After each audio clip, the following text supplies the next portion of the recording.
A lot of new poker players often skim over advice for how to manage their poker bankroll. When they get serious about poker, they usually return to the subject as it is often the root of all problems they may be having. Bankroll management is actually the missing skill in most unsuccessful poker players. Once you understand what it is to really manage your poker bankroll, it also takes massive commitment to sticking to those rules. The ones who can do it are invariably winners.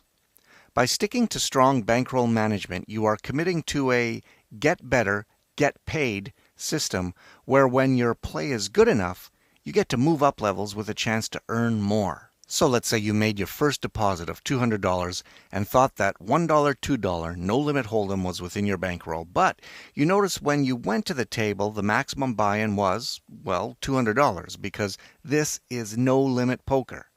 No problem, you think to yourself, and figured you weren't going to play aggressive anyway, so you might as well have it all there in case a great opportunity comes along to double up. You don't want to miss that, right?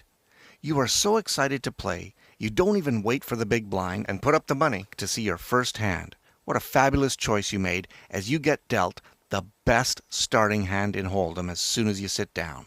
Well, when the play comes around, there is a bet and a raise and a bet and a raise and a re-raise and a bet and a bet and a bet and a re-raise and oh my God, you got it all in, heads up, with a dude who turns over.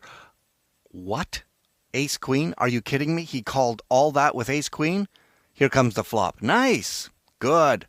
What? Oh my. He wins the hand with a queen high flush and boom, there goes your deposit. Was it a mistake to go all in with the best hand? Not really. You were about as much favored as you can be in any type of poker situation. So, no, you made a good play getting it all in. Your mistake, of course, was going to the table with your entire bankroll because these things happen. If you don't think they can happen, watch this.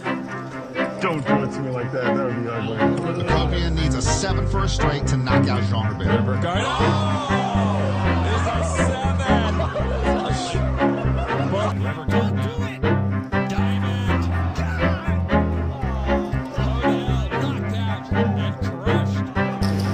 He's all in.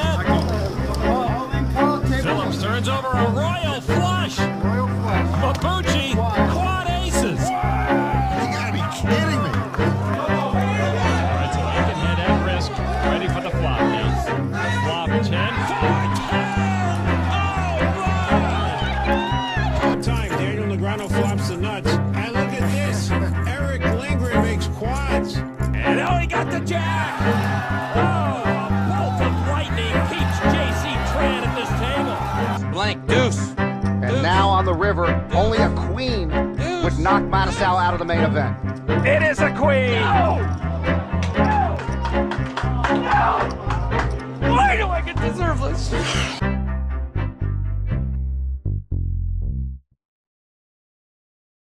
A poker bankroll is personal funds you have set aside to, well, play poker, whether that be for pleasure, competition, or even education.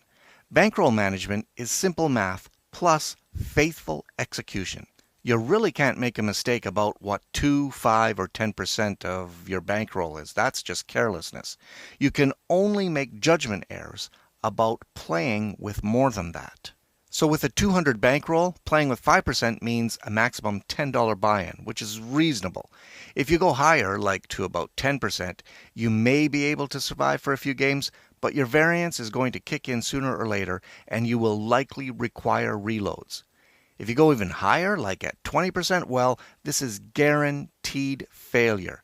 Be prepared for frequent reloads if you already think that way. To give yourself the best opportunity for success, if you invest $200 in your poker playing using 2% to 4% per session, this will keep your losses to a minimum and allow you to make some poker wins and extend your playing time and experience the furthest. You're getting the most of your poker bankroll this way. By using a strict bankroll rule like this, you adopt the get better, get paid philosophy where you require your own success by being able to move up to bigger levels as your bankroll grows. Let's say you build that bankroll to 600. All of a sudden, you get a wider choice of tournaments and cash games because you earned it through learning to make correct decisions consistently. If you buy your way or reload your way into higher levels, you'll simply be outmatched by the competition and continue bleeding money. You have to learn how to make profitable decisions over and over and over again at every level in poker. Variance is simply a way of managing the streak or luck factor in the game of poker. No matter how good you think you are, you will run bad sooner or later. If your bankroll is prepared for downswings, you won't be faced with a reload or undue pressure while playing. You'll be free to make the correct decision without concern of threatening your growth in poker. Even a successful growth chart can have downturns like this one, but if your account is here, there's no problem. If your account level is here, you're going to be reloading constantly because it will be dipping in and out of that range. Remember, the right moves tend to pay off consistently, but either way, you won't have to sweat the results because if you have solid bankroll fundamentals, you'll be prepared for the realities of the game while being able to take advantage of those good hands too. Think of your bankroll as a set of tools like you would if you were a carpenter or mechanic. Without tools, tradespeople are at a serious disadvantage. When you sit at a table, wait for the blinds and watch the action. You should also know the average pot size so you really know how likely you are to be involved in an all-in play. You should also keep notes on what your most profitable game is, such as tournaments, sit-and-goes, limit hold'em, pot limit Omaha, whatever it may be. When you are building your bankroll, take full advantage of that. Then, when you reach a comfort level, you can invest in other games. Thanks for dropping by, and there's a lot more money management tips in the Patty Power Poker Academy.